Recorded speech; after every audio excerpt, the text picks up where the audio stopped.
Hey guys, Raytheon here back with another video. And in today's topic, we're going to be talking about a main point on what pops up in a collector's head most of the time.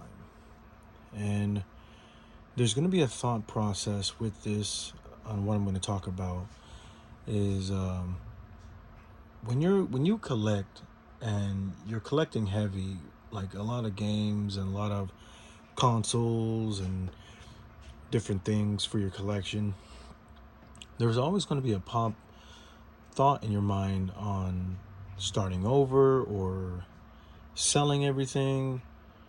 And I'm thinking I'm not the only one. It's a topic that doesn't really get discussed as much, but at some point in time you will think about selling your collection, just selling it all.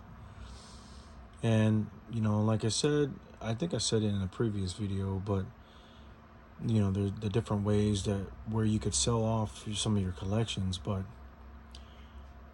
um, a lot of the hurdles that you could think about and why I think it's so important to purge some of your stuff or some of your games or your consoles or your different things from time to time, because you get into this gut or this rut, and it gets to the point where you just want to just sell everything. You just want to just give up. A lot of the things I feel right now, being only about 27 games away from the complete GameCube set, is giving up. You know, just throwing in the towel, really, to be honest. I'm down to a few heavier titles. I want to say like at least 5 or 6 heavier titles. The remaining amounts of titles are going to be like the cheaper dollar ones, like $15 and less. But anytime you're collecting a set or you're going after a bunch of games, you always tend to feel like you want to give up and just kind of just sell everything. And I'm not gonna lie, 2024 was a pretty rough year for me, and I did think about, I did consider about selling majority of my games and stuff. Um, I guess the main important thing is that no matter what you do or what you decide in your lifetime of collecting, is that you can get majority of these stuff back. I did a big trade not too long ago. I say about a week ago, because I'm heavy on the PlayStation 3.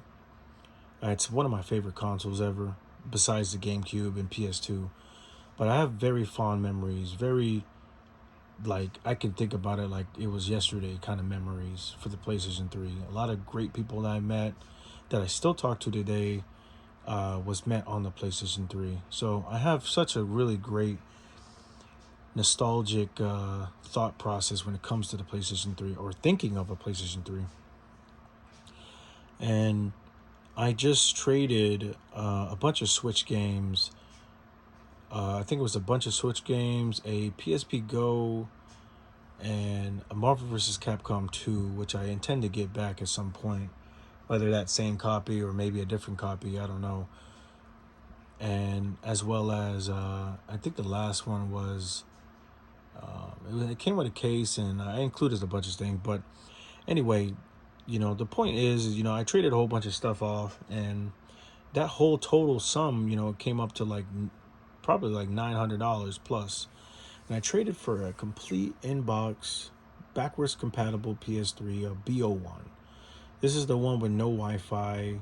It's got the 4 USB ports, and there's no cover for like the memory stick and the SD card slot. It's just the 4 USB ports, and it's got the black trim. Um, if you look over here, I'll turn the camera just a little bit. This is right here. This one is a backwards compatible BO1, so there's no flip portion for all your SD card slot, um, different peripherals, just the 4 USB ports. But I traded all those games for a backwards compatible in-box matching serial numbers, which is I've been wanting for a long time. And you know, anytime you reach a goal, when it comes to collecting a certain thing. Like, for example, I wanted the Parappa Rapper 2. And when you attain the goal and you get the game finally, the dopamine rush with trying to find the game, trying to find it as in a with within your price range, is you just get hit by all of these different emotions and stuff. Like, what am I doing with my life? You know, what what is what what is the purpose of me obtaining these games? Obviously the biggest answer it would be to play all the games. But collecting does make that you'll go through a lot of those stigmas and a lot of those experiences when you collect.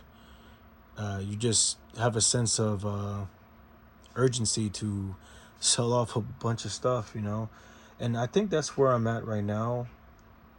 I'm just this channel is going to be about just my life in general, whether it be collecting, whether I move on to cars, whether I go on to profiting or making like a business with it. It's essentially just for you guys and documenting majority of it for me and my experiences, because a lot of these games and stuff that are on the videos, some of them I've already sold off and gotten rid of already, but I still have the memories associated with them in the video. Like, I remember that. And anytime you're collecting, always keep in mind you can always get it back. As if it's at a reasonable price, you can always get it back. So there's no really big reason to get sad or get into that rut where you're just like, man, you're just sulking all day. So I want to let you guys know that it's a process. Collecting is a very stimulating thing that we go through, especially the nostalgic aspect of it. And I think that's the biggest thing, the nostalgia behind everything, because you have memories of your loved ones and your family and your mom giving it to giving you your first Game Boy, and just a bunch of sentimental things. And it could be tough sometimes, but you'll always have this thought. It will never go away as you reach your goals. And I'll leave you with a little bit of science, but as you collect more, the more you're going to realize that you don't really need everything. And I've always talked about it in my other videos about sporadic collecting. You always want to focus on what you want to collect for, what makes you happy. And if you're content, be content. Don't dish out more than what you are capable of. Collect the things that you want to collect, whether it be stamps, whether it be vases, whether it be games, or whether it be swords or anything. You collect the things that you want to collect, and whatever you collect will in turn make you happy, or try to make you happy. But you'll always have the thought in your mind of, what if I get rid of everything? How would I feel at the end if I got rid of everything that I own, all the games and everything that I own and all the systems, and you just gave me a Switch with a couple games? I think honestly I could be happy. But then you always get that nostalgic rush where you're like, man, I remember playing this game. I want to play this game. You can't play it because you got to download a bunch of things and ROMs and stuff like that to be able to play it. But you guys think about this thought process about collecting. How do you guys feel about, when you reach your goals? Do you feel empty at the end of it, or do you feel fulfilled? I'll leave you guys with that. It's been a great Thursday for me. You guys take care. Peace.